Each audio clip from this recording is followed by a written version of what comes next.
ये बात है त्रेता युग की, यानी कि जब रामायण घटित हुआ था।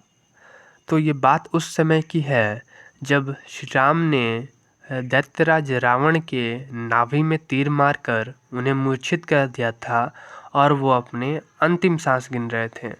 तो श्री राम ने लक्ष्मण जी से ये कहा कि हे लक्ष्मण, इस धरती पे से बहुत ही बड़ा विद्वान और सारे वेदों का ज्ञानी प्रखंड पंडित जा रहा है, जाओ उनसे कुछ ज्ञान की बातें सीख लो।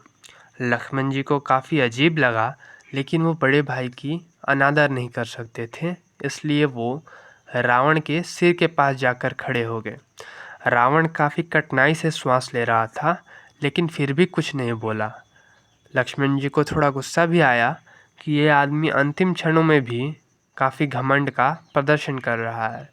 तो फिर राम जी के पास वापस गए और कहा कि ये तो कुछ नहीं बोल रहे हैं। तो राम जी ने लक्ष्मण जी से ये कहा कि जब किसी से शिक्षा ग्रहण करनी हो तो उनके सिर के ओर नहीं, उनके चरणों में जाकर खड़ा हुआ जाता है। जब लक्ष्मण जी रावण की पैर की ओर जाकर खड़े हो गए तो रावण ने 3 बातें कही। उसमें से पहली बात कुछ इस प्रकार से है कि रावण ने बताया कि ज़िंदगी में शुभ कार्य जितना जल्दी हो सके उतनी जल्दी कर लो और अशुभ कार्य जितना टाल सको उतना टाल दो।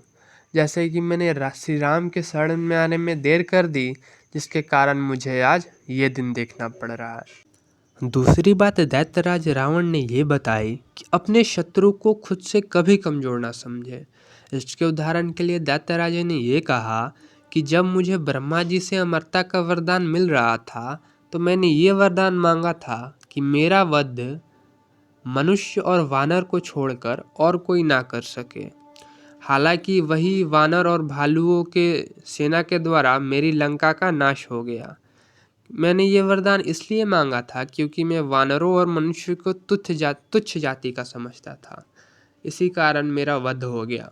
और तीसरी और आखिरी बात रावण ने ये बताई कि अपनी ज़िंदगी का राज कभी भी किसी से उद्घाटन ना करें, किसी को ना बताए।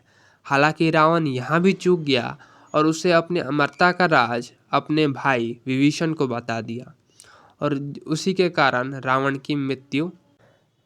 अगर वो अपनी मृत्यु का रहस्य अपने भाई विभीषण को ना बताता तो उसकी मृत्यु कभी संभव ना थी।